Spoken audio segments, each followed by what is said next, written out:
আসসালামু আলাইকুম এভরিওয়ান। আজকে আমি আপনাদের একটা দৃশ্য দেখাইতাম চাইলাম যে আমরা মানুষ জেনে দেশের মানুষ এই সিরিয়া থেকে ইটালি যাইবার লাগি ভয়াবহ ওই দেখো পানির উত্তাল বুঝছে নি। ও দেখো রে ভাই, এই সমুদ্র কোনো কিছু দেখা যায়নি, কুল কিনার কিছু দেখা যায় না। পানি বেঁধে আইলে তোমার বাড়িঘর দেখা যায় বুঝছে নি। এখানে টুরিস্ট সকল আইলে মানুষ থাকো নিতা ঘরের মাঝে বুঝছে নি। ও দিতা ঘরের মাঝে আইলে মানুষ থাকো।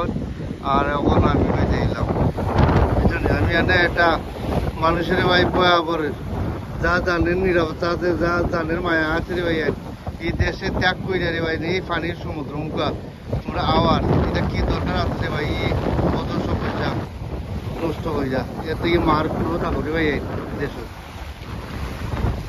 জীবন চলে গেল আমায় পানির ভিতরে, জীবন চলে গেল পানির ভিতরে। মারে দেখলাম না, আমার বাবাকে দেখলাম না, আমার জীবনটা চলে গেল পানির ভিতরে।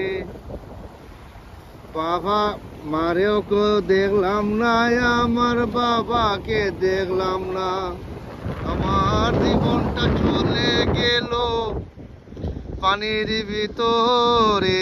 ওই দেখো সান দেখায়নি, ওই তো সূর্য দেখা যায়। আইতা গোরবাড়ি দেখায়নি, তা গোরবাড়ি লেগে তোমার মানুষ টুরিস্ট সকল মানুষ অলরেডি বলে আইলে মানুষ এখানে মানুষ থাকো। জীবনটা চলে গেল পানির ভিতরে, মারে আর দেখলাম না, আমার বাবাকে দেখলাম না, ইষ্টি কুষ্টি দেখলাম না, ইষ্টি কুষ্টি সারি আমি দেশ ত্যাগ করলাম। ওকে, আপনারা লাইক করবা, শেয়ার করবা, সাবস্ক্রাইব করে দিলে ভালো। Bye bye.